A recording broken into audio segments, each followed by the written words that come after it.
मुझे तो मोदी जी का ये स्टेटमेंट सुन के ये लगा कि वो जैसे रावण आया था ना सीता माता का अपहरण करने के लिए साधु का वेश धर के, उसी रूप में मुझे मोदी जी दिखाई दिए आज। क्योंकि आपको पता है कि गत 22-25 दिनों से चर्चा तो चल ही रही है। तो नरेंद्र तोमर जी जो किसानों से चर्चा कर रहे थे, वो क्या मजाक कर रहे थे क्या? क्या कहते हो मोदी जी आप? चर्चा को आइए और चर्चा आपके शर्तों पर होगी, किसान बिलों के बारे में कोई चर्चा नहीं होगी, तो किस बात की चर्चा करोगे आप? ये सब पाखंड आपको संघ ने सिखाया, बहुत अच्छी तरीके से सिखाया। मगर आप संघ के स्वयंसेवक के साथ में प्रधानमंत्री भी हो, और प्रधानमंत्री को ऐसी ढोंगी और पाखंडी भाषा शोभा नहीं देती। आप गलत कर रहे हो मोदी जी। आपने एक बार किसान बिल के बारे में हाथ जला के बैठे हो, लैंड एक्विजिशन के इसमें, ये दोबारा जो कर रहे हो ना, नामो निशान मिट जाएगा। और आपने एक और बात बोला है कि किसानों का कंधा का उपयोग करके विरोधी पार्टियां राजनीति कर रही है। आपने राम मंदिर की राजनीति की है, कोई बात नहीं। आपने पुलवामा में के 40 सैनिक को मरवा के राजनीति की है, उसके लिए वोट मांगा, कोई बात नहीं है। आपने निर्भया बलात्कार के बारे में हंगामा करके वोट मांगा, कोई बात नहीं।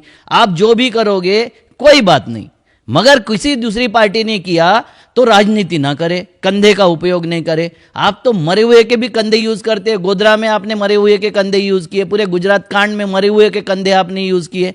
आपको थोड़ी शर्म करना चाहिए, क्योंकि आप प्रधानमंत्री हो मोदी जी, और इस तरीके से स्टेटमेंट और इस तरीके की भाषा आपको शोभा नहीं देती। आप बोल रहे कृषि कानून की जो अड़चने हैं, वो उसका विरोधियों के पास कोई जवाब नहीं है, इसीलिए तो उनको हटाया था ना, कि उनके पास जवाब नहीं थे इस देश के प्रश्नों के, इसीलिए तो कांग्रेस को हटाया था लोगों ने। आप क्या कर रहे हो? आपके पास में कौन से जवाब है? आपने जो तीनों कानून लाए, जिसको आप कृषि कानून बोलते हैं, वो कानून कॉमर्स मिनिस्ट्री के कानून है, व्यापारियों के लिए बनाए कानून है, कृषि को निचोड़ने के लिए बनाए कानून है, जिससे हमारे देश की कृषि मरेगी, किसान मरेगा, और किसान मरेगा तो देश भी नहीं बचेगा। जब ये किसान जिंदा रहेगा तो देश जिंदा रहेगा, किसान मरेगा तो देश भी मरेगा। ये आपको समझता है मोदी जी, मगर आपको अडानी अंबानी के चाकरदार हो, आपको उनके बच्चों को देखने के लिए फुर्सत है, चौथी जनरेशन को अडानी के देखने की आपके पास में फुर्सत है। मगर आपके पास में वो फुर्सत नहीं है कि 22 दिन से किसान ठंड में बैठा हुआ है, 4 डिग्री में वो बैठा हुआ है। 22 किसान मर गए, एक साधु ने रिवॉल्वर लगा के आत्महत्या कर ली। आपने जो आत्महत्या थी, मुंबई की आत्महत्या किसी एक्टर की, उसके लिए कितना हंगामा मचाया था आपने और आपके भक्तों ने, मगर वो साधु मर गया। वो कहां गया पूछता है भारत वाला हरामी, क्यों नहीं दिखाई देता उसको? ये सब आपका गोदी मीडिया और ये आपके जो दलाल है, ये ज्यादा दिन आपको बचाने वाले नहीं है। रास्ते पर आइए, किसान अंगड़ाई ले रहा है, और वो बता रहे कि 6 महीने की पूरी संपदा लेके हम खाने पीने का साहित्य लेके वहां बैठे हैं। आप नहीं लड़ सकोगे 6 महीने। और अगर गलती से आपने उनके ऊपर बल प्रयोग किया मोदी जी, तो ये समझ लेना कि संघियों को जैसा गांधी के मारने के बाद संघी गांव में नहीं बचे हैं, आप शहरों में भी नहीं बचोगे। और ये मैं कोई चैलेंज वगैरह नहीं दे रहा हूं, ये वस्तुस्थिति का बयान कर रहा हूं, वस्तुस्थिति का बखान कर रहा हूं, और आपको सही बात बोल रहा हूं। ये पाखंड जो है ना रावण वाला, कि माता मुझे भिक्षा चाहिए और उठा के ले जाने वाला जो चल रहा है ना आपका पाखंड, उसको बंद कीजिए। और आखिर में मुझे बोलना है कि आपने बोला है कि जिन्होंने राजनीतिक स्थान गवा दिया वही ये काम कर रहे हैं, तो राजनीतिक स्थान आपका जा रहा है, आपका धरातल खिसक रहा है। आप ये अगर देख नहीं रहे होंगे तो ये काले पत्थर की लकीर है, क्योंकि आपने जो तीनों कानून बनाए हैं, तीनों कानून किसानों को लूटने वाले हैं। आपने देखा होगा कि बीपी का जो रेफरेंस रेट होता है 80 से 120 होता है, बीपी मापने का।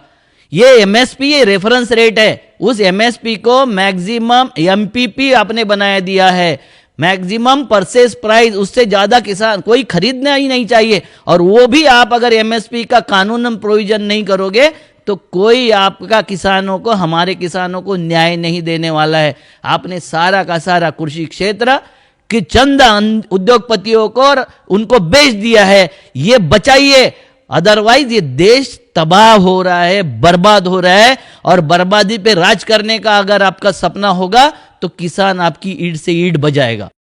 ये चाहते हैं कि वह आंदोलन हिंसक हो जाए, क्योंकि हिंसक आंदोलन दबाना किसी भी सरकार के लिए बहुत आसान होता है। इनका गुजरात का रोहिंग्या मुख्यमंत्री बोलता है, रूपानी, जो रोहिंग्या है, बांग्लादेश का रोहिंग्या है वो, और यहाँ आके वो बोलता है कि ये जो खालिस्तानी है ये नक्सलवादी है। अबे तुम्हारी बोगस यूनिवर्सिटी के प्रमाण पत्र देना बंद करो।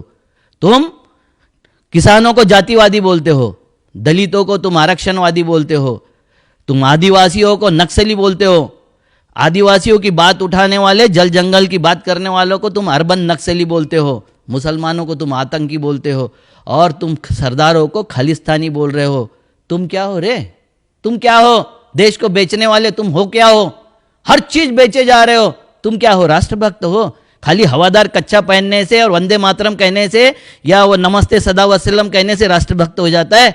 अरे तुम तो इस देश का संविधान और कानून नहीं मानते हो, फ्रॉड लोग हो तुम। ये तो गलती हो गई है पढ़े लिखे लोगों से।